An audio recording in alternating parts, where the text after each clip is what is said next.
नंगे पांव हमारे घर दिखेंगे। सिर्फ इनको वोट जिता दो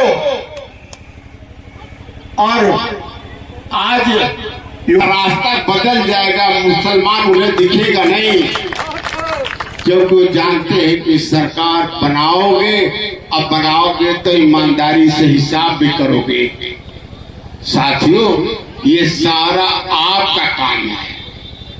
अगर आपने ये काम किया तो चाहो तो आप हाकिम बनो, अगर चाहते हो गुलाम की जिंदगी गुजारना, अपने नस्लों को भी गुलाम बनाना, तो जिताते हटाते रहो। मैं क्या करूं, हमने तो अपना काम किया, बाकी आपका काम है।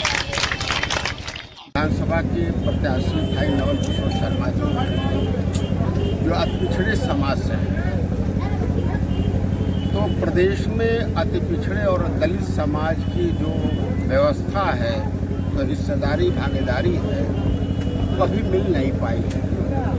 इस पार्टी 2008 से ही उसके लिए लगातार संघर्ष कर रही है और इस समाज के साथ मुस्लिम समाज को भी हिस्सेदारी नहीं मिल पाई है। तो हम सभी का ये प्रयास है कि अति पिछड़ा समाज, अति दलित समाज और मुस्लिम समाज, जो समाज का करीब 50% से ज़्यादा हिस्सा है, ये इसे भी 5% भी हिस्सेदारी नहीं मिल रही है। इसलिए हम सभी को संगठित करके एक संघर्ष किया जाए ताकि इस समाज को भी भागीदारी मिले, हिस्सेदारी मिले, इस समाज का भी विकास हो। और इसी के लिए हम सभी प्रयास कर रहे हैं। अब इस पार्टी ने नवल किशोर शर्मा जी को, जो एक नाई समाज के हैं, अति पिछड़े समाज के हैं, तो इस अति पिछड़े वर्ग को न्याय दिलाने के लिए, अधिकार दिलाने के लिए इन्हें विधानसभा में प्रत्याशी बनाया है और हमें उम्मीद है कि समाज इनका समर्थन करके इन्हें कामयाब करेंगे, इन्हें जिताएंगे। आपके जहाँ जहाँ होर्डिंग बैनर लगे हैं सब पे धारा 347 लिखा हुआ है, आर्टिकल इसका क्या? 341 है ये कि हमारा संविधान कहता है, जो बुनियादी उसूल है कि धर्म के नाम पर किसी समाज के साथ भेदभाव नहीं हो सकता। मगर बाद में 10 अगस्त 1950 को कांग्रेस सरकार, जो अपने को सेकुलर कहती है, उन्होंने धर्म के नाम पर ईसाई और मुस्लिम समाज को अनुसूचित जाति से बाहर कर दिया। ईसाई समाज में, मुस्लिम समाज में भी वो दलित समाज के लोग हैं, जुलाहे हैं, अधूरी हैं, वाल्मीकि हैं, ये सभी लोग हर समाज के, जो हिंदू समाज के हैं वो भी समाज, मुस्लिम समाज, ईसाई समाज में भी है। तो धर्म के नाम पर जो नाइंसाफ़ी की है, जो संविधान के बुनियादी उसूल के खिलाफ कांग्रेस ने काम की है, उसी के खिलाफ 2008 से इस पार्टी लगातार संघर्ष कर रही है। और ये मुहिम जो है कि अति पिछड़ों को धर्म के नाम पर जो भेदभाव है, इसको खत्म किया, देश के सभी नागरिकों को उनके जात जो संवैधानिक व्यवस्था है उसके साथ उन्हें सम्मान अधिकार मिले। ये घोषित उपचुनाव पीस पार्टी किन मुद्दों पे घोषित उपचुनाव लड़ेगी? हमारा मुद्दा बिल्कुल साफ है।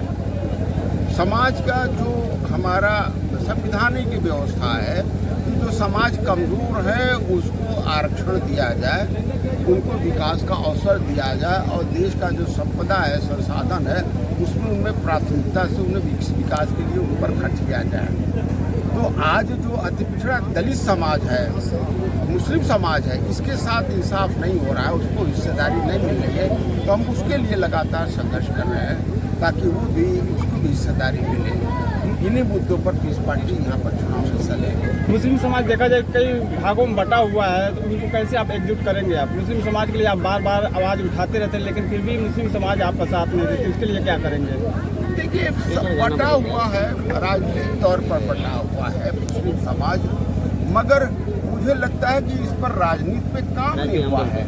उसी तरीके से अति पिछड़ा समाज बटा हुआ है, उसी तरीके से अति दलित समाज बटा हुआ है। तो कुछ समाज इकट्ठे हो गए जो राजनीति के ऊपर जागरूक हो गए हैं, मगर कुछ लोगों ने अपने पूरा जीवन दिया है उन्हें संगठित करने के लिए, समस्याओं को बताने के लिए। और मगर पिछड़े समाज, अति पिछड़े समाज, अति दलित समाज में, उत्तर प्रदेश में मुस्लिम समाज में किसी ने काम नहीं किया राजनीतिक तौर पर। आज राजनीतिक तौर पर उन्हें जागरूक करने की जरूरत है। राजनीति के तौर पर उन्हें संघर्ष करने के लिए तैयार करने की जरूरत है। सर, अभी आप बयान के दौरान बोले हैं कि ना तो मुझे सपा ने साथ दिया, ना बसपा ने दिया, ना तो भाजपा ने दिया, तो फिर आपका साथ किसने दिया? मैंने तो ये नहीं कहा किसी ने हमारे साथ नहीं, क्यों साथ देंगे हमारा? नहीं सर, अभी आपने कहा कि केवल इस्तेमाल करने का काम किया है। आपको इस्तेमाल किया गया है सर? नहीं, हमने कहा नहीं हमारा इस्तेमाल किया गया। नहीं, मैं समझता हूँ कि आपको सोचने में सुनने में कोई गलती है। हमने कहा कि मुस्लिम समाज का उनके बुनियादी मुद्दों पर सपा बसपा कांग्रेस भाजपा ने किसी उनके मुद्दों को हल नहीं किया है। सभी ने उनको वोट लेकर के उनका इस्तेमाल किया, हमारा नहीं, मुस्लिम समाज ने किया है। मैं यही कहना चाहता हूँ कि वोट देने से समस्याओं का हल नहीं होगा, बल्कि राजनीतिक तौर पर संगठित होकर के संघर्ष करने से राजनीतिक हल होगा। अपने नेतृत्व के अंदर इन्होंने भी, जिस समाज ने भी अपने नेतृत्व के पीछे चल करके संगठित होकर संघर्ष किया है, वही कामयाब हुआ है। यही मेरे कहने का मतलब है। डॉक्टर साहब, पीस पार्टी पर एक आरोप है कि जहां मुस्लिम मतदाता ज़्यादा हैं, वहीं पीस पार्टी मजबूती से लड़कर बीजेपी को फायदा पहुंचाने का काम करती है। इस संबंध में आप क्या कहेंगे? मैं ये कहना चाहता हूँ कि मुस्लिम वोट किसी बात की बपोती तो नहीं है। अगर हम भारतवर्ष के नागरिक हैं तो राजनीति तो भारत में करेंगे ना, नेपाल में करने तो जाएंगे नहीं, आना तो पाकिस्तान करने जाएंगे। जहाँ हमारा समाज रहेगा हम वहीं पर संगठित करने जाएंगे ना। जहाँ हमारा समाज नहीं रहेगा हमें संगठित करने कहाँ जाएंगे? तो ये तो भाजपा जीतती है, और पीस पार्टी जहाँ नहीं वहाँ भाजपा नहीं जीतती क्या? पीस पार्टी जहाँ नहीं चुनाव लड़ती वहाँ भी भाजपा लड़ती है। अगर उन्हें, जिनको ये आरोप अगर लगाते हैं, अगर सपा बसपा को लगता है कि हमारे लड़ने से उन्हें भाजपा को फायदा हो रहा है, तो उन्हें मैं कहूँगा कि आपकी सलाह वो मान ले और सब मुस्लिम समाज को, पीस पार्टी को भी उसका हक दे दें, बराबरी में गठबंधन में रखें और वोट का लेना देना करें। कि वोट सिर्फ मुसलमान गुलाम बना रहेगा उन्हें वोट देने के लिए। हम तो कहते हैं कि भाई अगर हारने की चिंता है आपको, भाजपा को जीतने का आपको दर्द है, तो पीस पार्टी को गठबंधन में लेकर के उनकी भी हिस्सेदारी दीजिए। तो ये उनको तक अपना खबर पहुंचा दीजिएगा। जो लोग आरोप लगाते हैं उनको ये बात बता दीजिएगा। ठीक है, धन्यवाद। घोसी से आपको पीस पार्टी ने प्रत्याशी बनाया है, क्या कहना चाहेंगे और क्या कुछ मुद्दे हैं?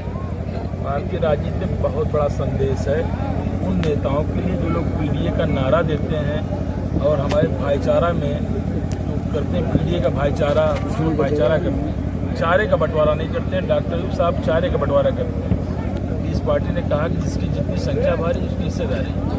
उन्होंने अति पिछड़े दलित समाज को जो कोई जिला पंचायत का टिकट नहीं देता, मैं कहता हूँ जिला पंचायत का जिस समाज को टिकट नहीं मिलता उसे विधानसभा का दे करके पीडीए के मुंह तक तमाचा मारा है। देखा जाए तो समाजवादी पार्टी जो पीडीए का नारा लगाती है, और देखा जाए तो मऊ में घोसी विधानसभा से, घोसी लोकसभा से उन्होंने राजीव राय को टिकट दिया और राजीव राय को सांसद बनाया। और वहीं देखा जाए सनातन पांडे जो बलिया के रहने वाले हैं उनको नेता प्रतिपक्ष बनाया। तो कैसे देखते हैं ऐसे जो पीडीए किसे कहते हैं आपके नज़र में? वो उनका पीडीए कुछ भी हो सकता है। समाज के हर वर्ग का राजनीति में स्थान होना चाहिए।